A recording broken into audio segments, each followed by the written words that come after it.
Mga kaganapan sa buhay as a family of four. Hello mga ka-fam, another day, another mini vlog. So for today's video, magtatagalog muna tayo kasi nga ang daming nag-request na magtagalog daw na voice over. At kailangan kong magseryoso mga ka-fam dahil hindi ako marunong mag-joke ng nakatagalog kasi nga nag-uutal-utal ako habang nagtatagalog. Pero anyway mga ka-fam, today is Sunday.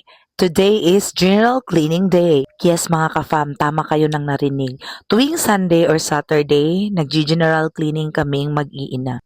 Kailangan naming magtulong-tulong sa gawaing bahay mga ka-fam kasi nga tatlo lang kami sa bahay. Sabi ko nga kay Chinchin at kay Bimbim, kailangan nating magtulong-tulong para mas madali nating matapos ang ating gawain. Inassign ko na silang dalawa dyan mga ka-fam. Si Chinchin ang nakatoka sa paglinis ng buong bahay at siya na rin ang nakatoka na maglinis ng kwarto. Mas prefer kasi ni Chinchin mga ka-fam na siya na ang maglinis ng buong bahay kaysa sa labas. Huwag kayong mag-alala mga ka-fam, maliit lang yung bahay namin at saka sanay na din si Chinchin na mag-arrange ng kwarto at buong bahay. Mas gusto niya yung nagde-decorate, nagtatanggal ng mga alikabok, nagmamap ng sahig at saka naglalagay ng carpet. Habang si Bimbim naman mga ka-fam, siya yung nakatoka sa labas na magwalis at saka maglimpisa. Ambot iwan ko kung anong Tagalog ng naglimpisa. Ay nako, imbis seryoso na sana. So anyway, no, kahit tayo yung nag-uutos, kailangan din nating utusan yung sarili natin mga ka-fam. Dahil nga sa sobrang busy ko, hindi ko na naasikaso yung bahay namin. Sobrang maalikabok na mga ka-fam. Diyan sa corner na yan mga ka-fam, diyan nakalagay yung mga plato na hindi ko muna ginagamit. Yung mga plato ba na ginagamit lang kapag may fiesta. Huwag kayong tumawa dyan. Relate halos lahat ng mga mama dyan. Dahil nga sa sobrang liit lang ng bahay namin mga ka-fam, kailangan namin i-occupy yung space. Yung tipong kailangan mong idasok lahat para hindi makalatingnan mga ka-fam. Habang ako nga ay naglilinis ay may bata dyan na naghingi ng ice. Yung yellow ba?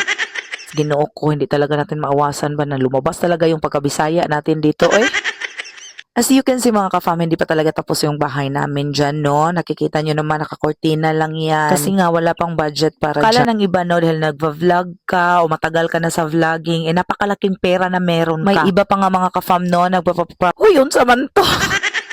Wala na din, gawas na gito itong pagka-rapper, day. Huy! So going back, no, may mga nag-message sa akin, humihingi ng pandiaper at saka panggatas daw ng kanilang anak. As of now mga ka-fam, wala pa talaga akong maibibigay na tulong ng kahit na sino kasi nga napakaliit lang ng sahod namin. I-reveal ko dito la sahod namin is 1,900 Kaya nga, kortina lang yung nabili namin. So nakikita nyo dyan mga ka-fam. So going back to the video mga ka-fam, so nakikita nyo dyan si Bimbe mga ka-fam no, nilinisan. Hay, Diyos ko! Naglinis siya diha sa gawas ba kasi nga napakalapok. Sabi ko pa naman kanina na hindi ako makapag-joke ngayon kasi magtatagalog ako pero palpak So natapos yung araw ngayon mga ka-fam no, napagod kaming tatlo. Pero okay lang basta makita namin yung kapaligiran at loob ng bahay namin na malinis. It's okay. So yan na muna sa ngayon mga ka-fam. Thank you for watching. Don't forget to like, share, and subscribe. Bye! Mwah!